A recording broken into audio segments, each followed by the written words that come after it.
ಒಬ್ಬ ಹ್ಯಾಕರು ಈ ಥರ ಫೋನ್ ಮಾಡಿ ಅವಳ ಅಕೌಂಟ್ನ ಹ್ಯಾಕ್ ಮಾಡಿದ್ದಾರೆ. ನನ್ನ కైలు ಗೊತ್ತಿಲ್ಲದೆ ప్రియా ಅವರು ಇದನ್ನ ಮಾಡಿಸಿದ್ರು. ನಾನು ಫೋನ್ ಮಾಡಿದೆ. వారిని ఈ కథ గమ్మతే ఉన్నది కదా. ఉపేంద్ర సార్ ఫోన్ హ్యాక్ అవడేందయ్యా బాబు. ಮೋಸ್ಟ್ಲಿ ನನ್ನ ಫೋನು ಪ್ರಿಯನ್ ಫೋನು ಹ್ಯಾಕ್ ಆಗಿರುತ್ತೆ. ನನ್ನ ಫೋನಿಂದ ಅಥವಾ ಪ್ರಿಯಾ ಅವ್ರ ಫೋನಿಂದ ಯಾವ್ದಾರ ದುಡ್ಡು ಕಳಿಸಿ ಅಂತ ಏನಾರ ಮೆಸೇಜ್ ಬಂದರೆ దయవిಟ್ಟು ಯಾರು దుడ్డు కಳಿಸ್ಬೇಡಿ. ఉపేంద్ర సార్కు డైహార్డ్ కల్ట్ ఫ్యాన్ ఏందో మరి సైబర్ దొంగడు. ఉపేంద్ర సార్ ఫోను వాళ్ళ ఇంటి ఆమె ప్రియాంక మేడం ఫోను ఇద్దరు ఫోన్లు హ్యాక్ చేసిరట. God is great. నేను నిమ్మ ఉపేంద్ర నాకు అర్జెంటుగా 5,000 కావాలి, పీపే చేయవా?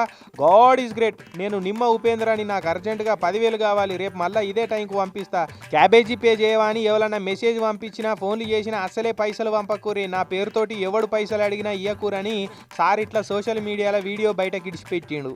ದಯವಿಟ್ಟು ಹುಷಾರಾಗಿರಿ. ಪ್ರಿಯಾಂಕಾ ಫೋನಿಂದ ನನ್ನ ಫೋನಿಂದ ಯಾರ ದುಡ್ಡು గిడ్డు ಕೇಳಿದ್ರೆ దయవిಟ್ಟು కలసకు ಹೋಗಬೇಡಿ. ఎదురుంగా పోయి అడుగుతూనే ఎవరు రూపాయి ఇయ్యరు. అసొంటిది ఆన్లైన్లో అడగానే కొందరు పైసలు పంపుతుంటారు కదా. మళ్ళీ ఉపేంద్ర సార్ ఫోటోతోటి ఉపేంద్ర సార్ నెంబర్ తోటి పైసలు అడిగితే నిజమే కావచ్చు, ఏమక్కర వచ్చిందో అనుకొని చుట్టాలు దోస్తులు ఫ్యాన్స్ కూడా పంపే ఛాన్స్ ఉంటుంది.